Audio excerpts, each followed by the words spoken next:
Sai Leela, episode 49. A devotee from Aurangabad sought refuge in Shirdi at Baba's feet. A police warrant was filed against him for an injury case. He brought with him rupees 800 in cash and had 2 gold rings on his finger. At Shirdi, he stayed at Dikshitwada and dined at Sagun Mehru's hotel. Daily, he took darshan of Baba, who asked him for rupees 100 as dakshina. Soon he was depleted of the money. So he asked Sagun Meru to write to his brother for rupees 1000. Forthwith the brother came with the money, took Baba's darshan and left. Baba depleted him of rupees 1000 and he had no money left. Meanwhile, the police found out that he was in Shirdi. They arrived with the warrant and searched for him. The devotee heard that the police had come for him, so he ran to the Dwarka Mai and sat before Baba. The police did the duty of searching and then came to Dwarka Mai. They looked for him but could not see him, though he was sitting in front of Baba. When they left, the devotee prostrated before Baba. Baba said, "You may go home tomorrow after meals. Your troubles have come to an end." The next day, he received a letter stating that he had been acquitted. Happily, he returned home and later earned a lot of money.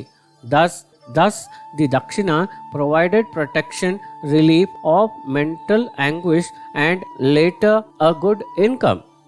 In 1917, Gajanan Narvekar was suffering from high fever. He sent his son to Baba with 500 rupees dakshina. The son did as he was advised. As soon as Baba received the money, he started shivering. A devotee sitting next to Baba said, "Baba, you are shivering with fever all of a sudden." Baba replied, "Whoever I accept dakshina from, I have to bear their troubles and set them free." Similarly, he received rupees 500 from Murdeshwar Pradhan, took upon himself all the troubles of his family. In 1915, Trambak Govind Samnath went to Shirdi. He had only rupees 5 with him, out of which he gave rupees 1 as dakshina to Baba. Baba demanded 1 more rupee, but Samnath was reluctant to give. Nonetheless, Baba kept on asking him for it, till finally Samnath parted with it. Baba took the rupees 2 and turning them upside down said, "You have given these rupees to the one-lettered God, that is Ganapati. Now you may go. Guna Mahar will bless you." Samnath was in a hurry to leave and rather upset at parting with the other rupee that he didn't understand what Baba said. By his blessing, Baba wanted to remind Samnath that he had appeared to him earlier as Ganu Mahar. Samnath was then 21 years old and Baba as Ganu Mahar had initiated him with the monosyllabus mantra of Lord Ganapati. Then Samnath had performed 1 crore of jap of the same. He had received Baba's permission to live. Discluted, he came to the main road, but there was no tanga to take him to Kupagaon. Meanwhile, a tanga from Rahata turned up with a Gujarati man in it. He knocked to Saman and asked him to accompany him. Samnath sat next to him and they proceeded to Kupargaon. The Gujarati asked, "Are you going after taking Baba's darshan?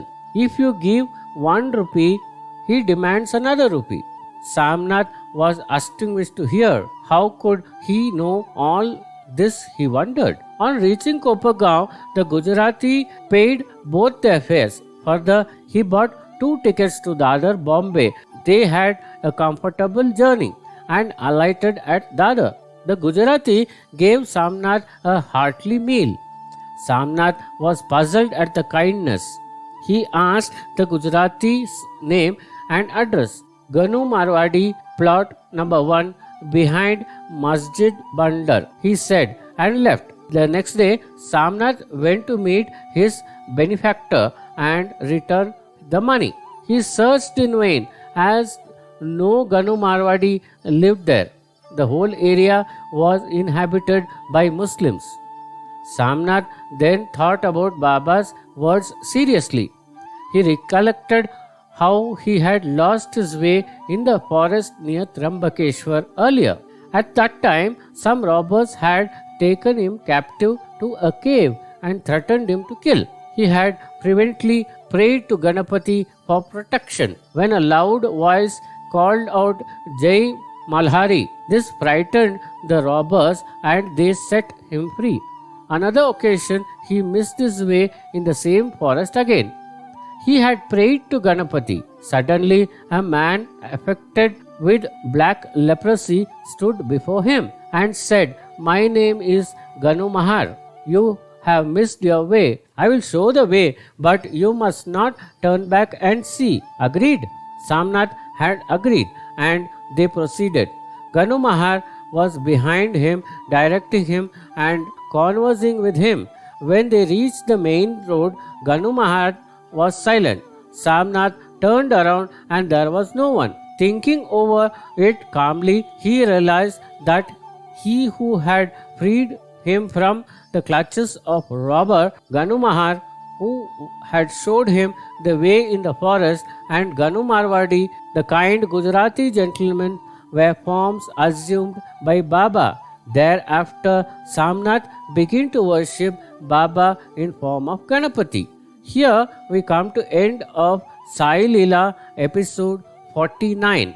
Om Sai Ram.